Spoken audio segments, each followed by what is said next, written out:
Assalamualaikum. Today it is Thursday, 3rd of September 2020, and we are going to start our topic of theory of the firm. We know that what do we mean by firm? Firm means a production unit where the inputs are combined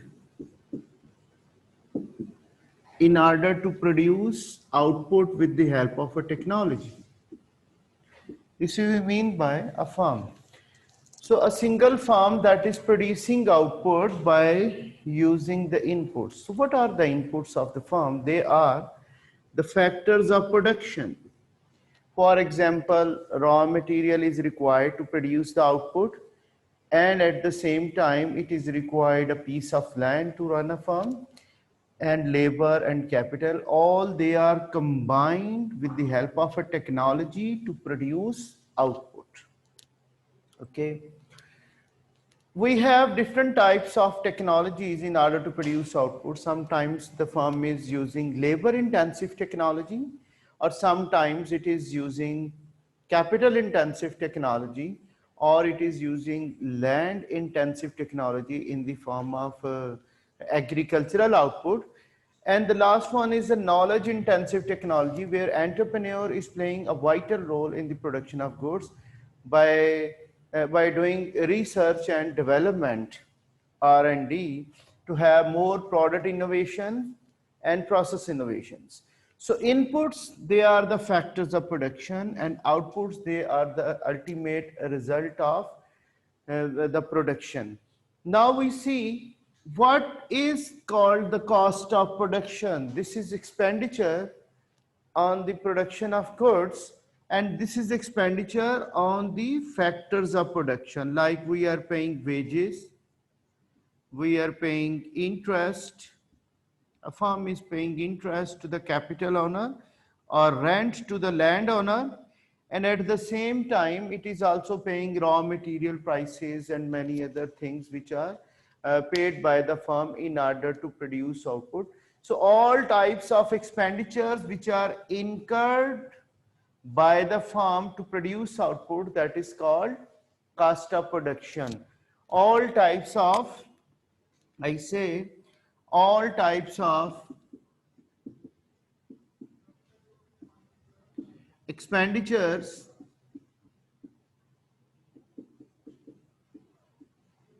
incurred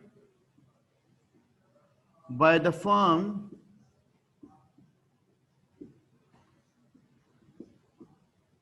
to produce output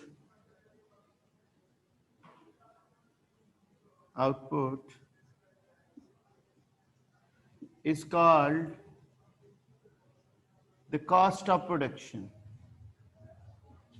The cost of production.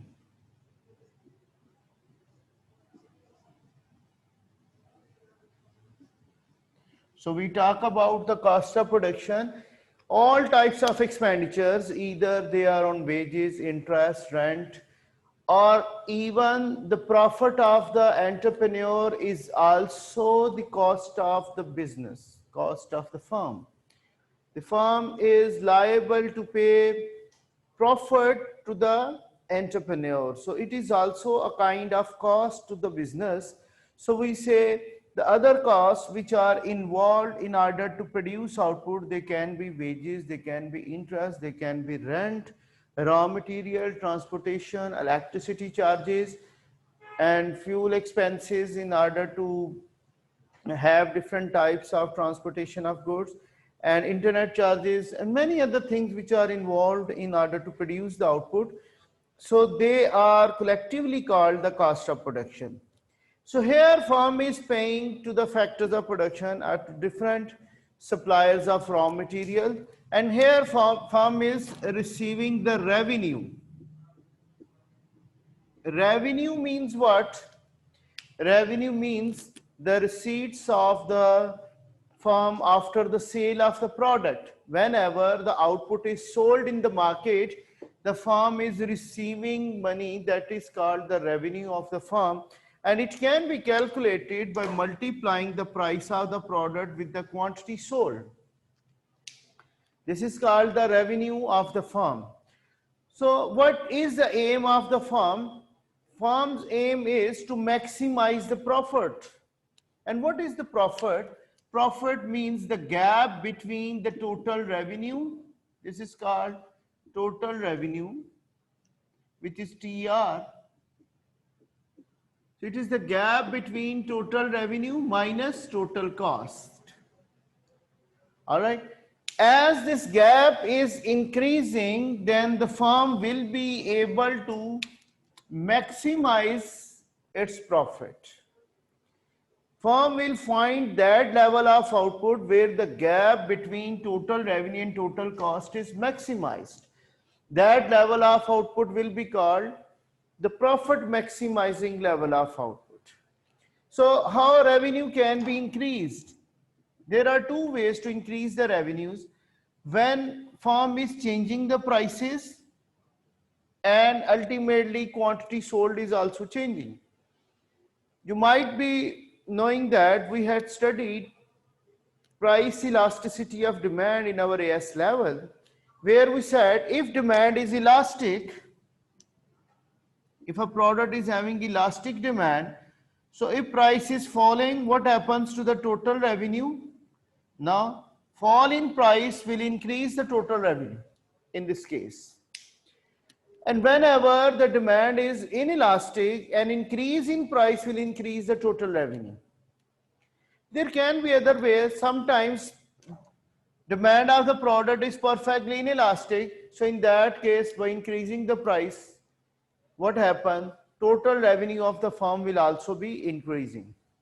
And sometimes demand is perfectly elastic. Then by increasing the sales of the firm, they will be increasing the total revenue of the firm. As the price is fixed, now the quantity sold, as it is increasing, the revenue will be increasing.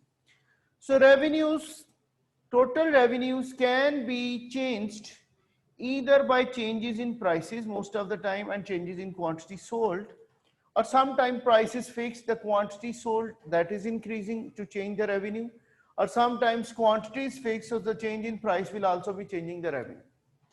Whereas the cost of production, the firm is aiming to minimize its cost. The firm will be trying to reduce the wage bill, to reduce the interest on borrowed money, and to reduce the rent. Ultimately, when it is able to reduce all types of expenditures on the production of goods, then ultimately its profit will be maximized.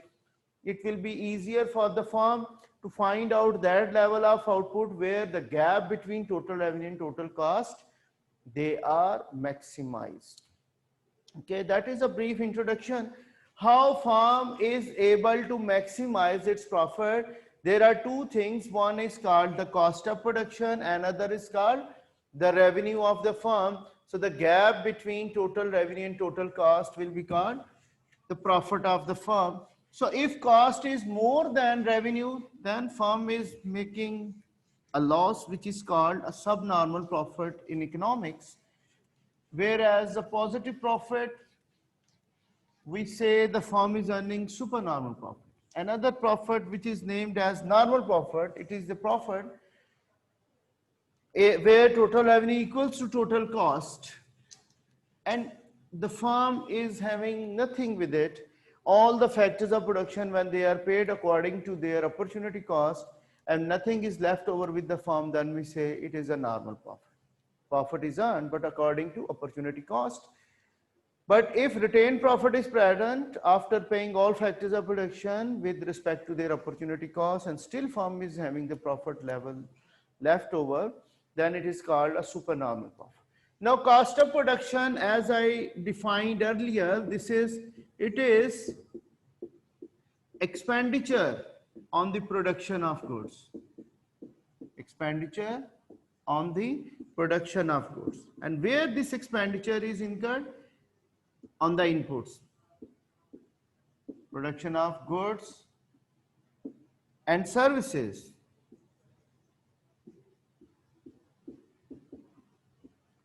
All right. So this is the cost of production. Now we will talk about how many types of cost of production are there which are incurred by the firm. As far as the accountant cost of production is concerned, in the accounting books, he is entering those expenditures which are made by the firm in the form of money. Like wages are paid, like raw material prices are paid, and all other things which are paid in the form of money, that is included in the accountant's book. There is another cost which is called economist cost. Economist cost and accountant's cost.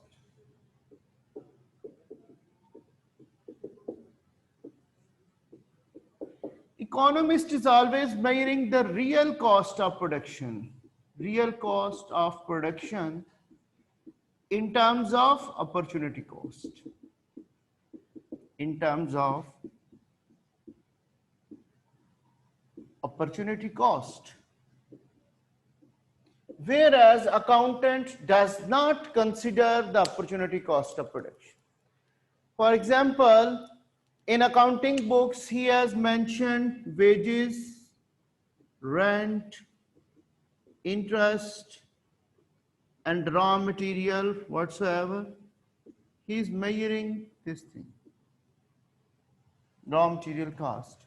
Whereas economist is including the opportunity cost of the owner of the business.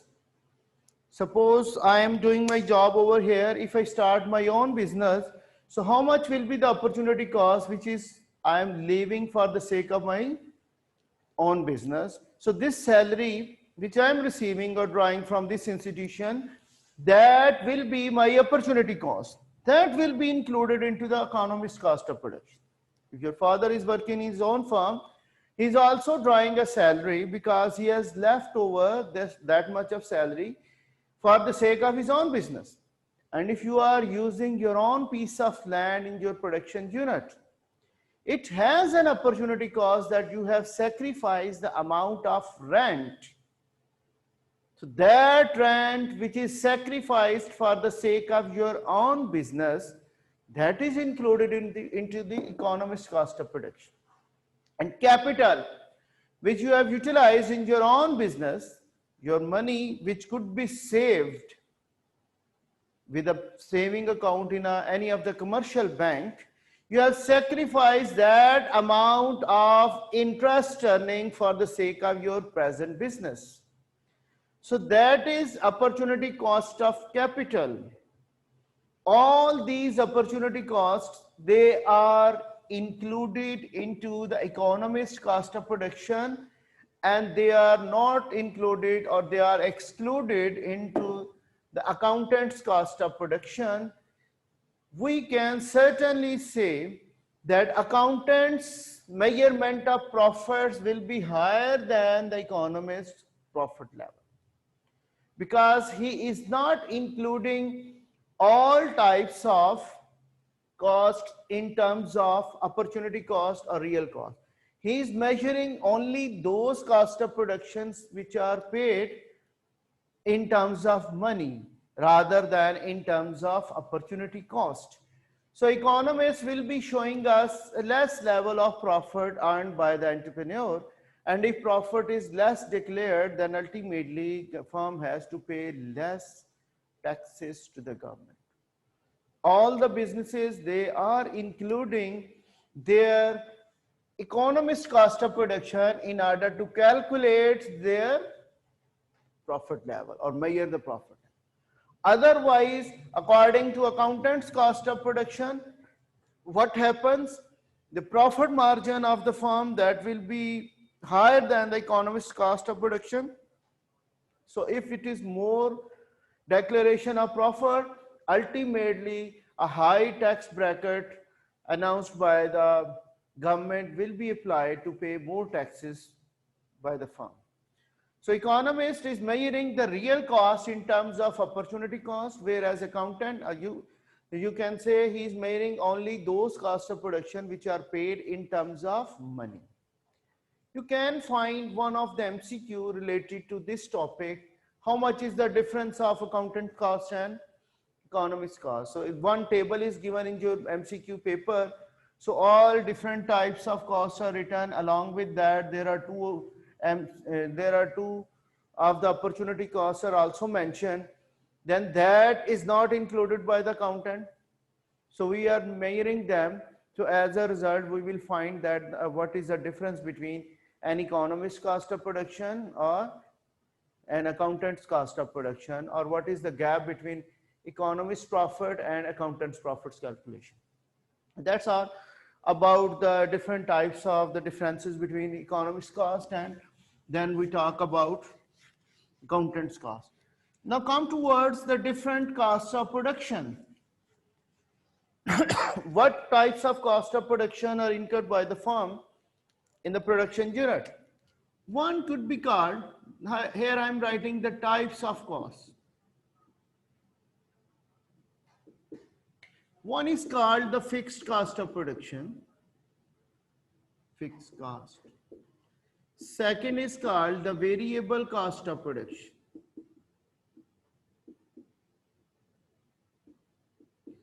And the third one is called, we can say semi-variable, but right now I'm writing it, total variable cost, total cost of production. And then we talk about marginal cost of production.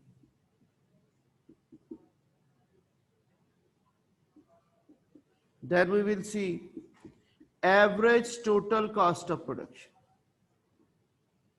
average total cost, that is ATC. This is MC, marginal cost.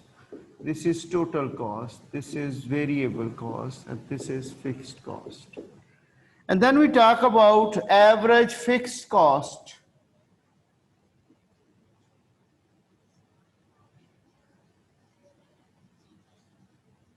That is AFC. And then we say what is meant by average variable cost.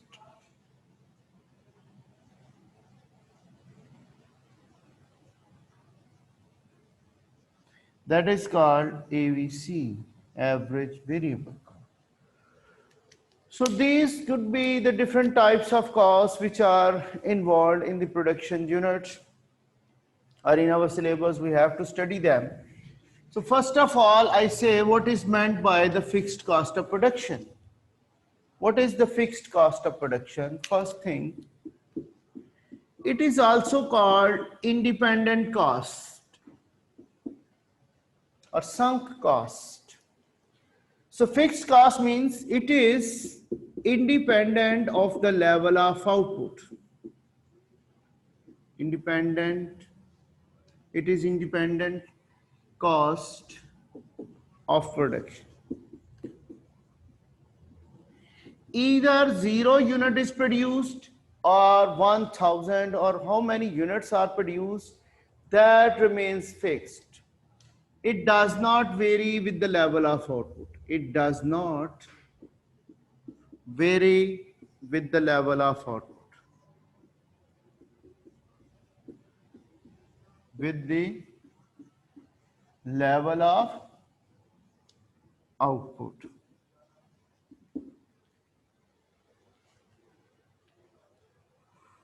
So it remains fixed. Like I say, when firm is producing 0 level of output, its fixed cost is still present, maybe 50 pounds you can say. Even first unit is produced, it is remain fixed. Even 1000 units are produced, it is remain fixed. You can see. So it is independent of the level of output produced. It does not vary with the level of output produced. That is why it is called fixed cost or sunk cost. Once it is paid, it cannot be recovered. It is sunk. Like we can give you an example of the rent of the building. Either we are having 100 students, 0 student, or how much students we are having in this school building, we have to pay the fixed rent. It does not vary that the landowner is saying now you are having a proportion of the students as a rent. We say whatever the number of students are studying in our school, we have to pay the fixed rent according to the decisions made between the school management and the landowner. So this is the fixed cost. Whenever we talk about fixed cost, it does not vary. Its diagram or its shape can be like this. This is quantity, this is fixed cost. So here it is 0. So it does not vary. It remains fixed. All right. So fixed cost of production remains fixed if whatever the level of output is produced, either 0 level or more than 0 to any level of output, it does not vary. So it is called a fixed cost of production. Okay. Now come towards the second type of cost of production, that is called the variable cost of production.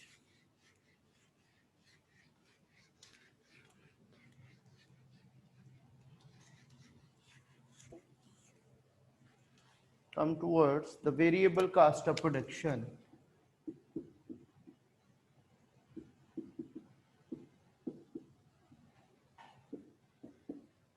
That is VC.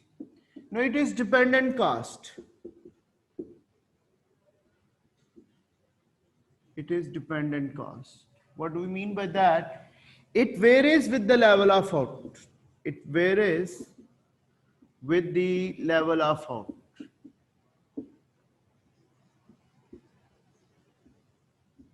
You can say, as a firm is producing more output, it is going to buy more raw material in order to produce more quantity, or it is hiring more workers to produce more output. Therefore, it depends how much level of output is produced by the firm. So variable cost will be changing according to the number of units produced by the firm. So this is called the variable cost of production. As more units are produced, then variable cost is also increasing. So it's changing due to the changes in level of output. I can say it starts from 0 and like this. You can say the slope of this variable cost is constant, that every time when we change the level of output by 10 units, the cost is changing by the same amount. So this is constant sloped variable cost of production. Usually our variable cost of production is not constantly sloped. What is the reason behind? The reason behind is that the variable factors of production in the fixed factors, they are subject to law of diminishing returns. Their productivities do not remain same. That's why we can have another shape of variable cost of production, which is like this. You can see first variable cost is becoming flatter, then it becomes steeper. So when diminishing returns start, it is increasing by a faster rate, if you remember. So variable cost, when it is changing by a constant rate, then we have this shape. And if it is changing by a variable rate, like first we are having increase in variable cost by less proportion as output is changing, because the additional worker was adding more to the total output than the previous worker. And when diminishing returns started and average product of the total number of workers, that is also start to decline, then variable cost is increasing by a faster rate. So it is a cubic function. If you are good in mathematics, you will be remembering that this is a cubic function of the cost of production. So we have two things in variable cost. In your O level, you have studied this shape of variable cost, but actually the variable cost of production is having this shape. Now come towards the total cost of production.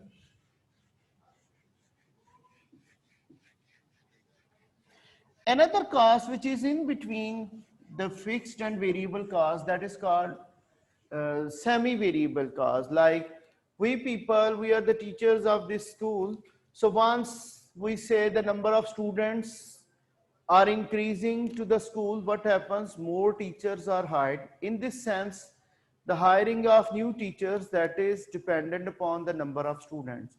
But once they are hired, they are paid a fixed salary. That's why we say this is called semi-variable cost. Like it depends upon the level of output, and once output is increasing, more workers, more variable factors are hired, but they are paid a fixed amount of reward in the form of fixed salaries. That is called semi-variable. So the third case, that is called total cost. So it is sum of all the cost, fixed cost and variable cost of production. This is called the total cost. So if we say the total cost is here, according to our constant variable cost, this is the total cost. This amount is called the fixed cost. Like we say, this is the fixed cost. If we say at this level of output, this part is showing us the fixed cost, the perpendicular at this part, and this is called the variable cost, and here we measure the total cost. This is when our variable cost of production is having constant slope. But we have a total cost shape like this. This is the total cost. This is the variable cost. So the gap between these two, that is called the fixed cost of production. Okay. When a cost of production is starting from zero, it is variable cost. When it is starting from the upper part of the vertical axis, then it is called the total cost of production. So we are saying that there are other cost of production which could be analyzed in our next lesson. I will be drawing a table on the whiteboard regarding all these costs of production. Then you will be able to understand better about the cost of production. Till now, we have covered the three costs of production: fixed cost, variable cost, and total cost of production. The rest will be done by tomorrow, inshallah. And we will be having a detailed structure of the cost of production related to how are they changing and how are the fixed cost remains fixed. But average fixed cost is continuously declining as fixed factors are not changing, but the level of output is changing. Whereas variable cost of production is having, average variable cost is having different shape when it is constant slope and when it is having a variable slope as well. So the total cost will also be having different shapes. Marginal cost is again, it depends what type of variable cost is there, then the shapes are also changing, except the fixed cost. So how the average total cost first decreasing and then increasing. So we'll be doing them in detail by tomorrow, inshallah. So that's all for today. Today's lesson is finished. So if you have any question, you can raise your questions in the question answering session. Thank you.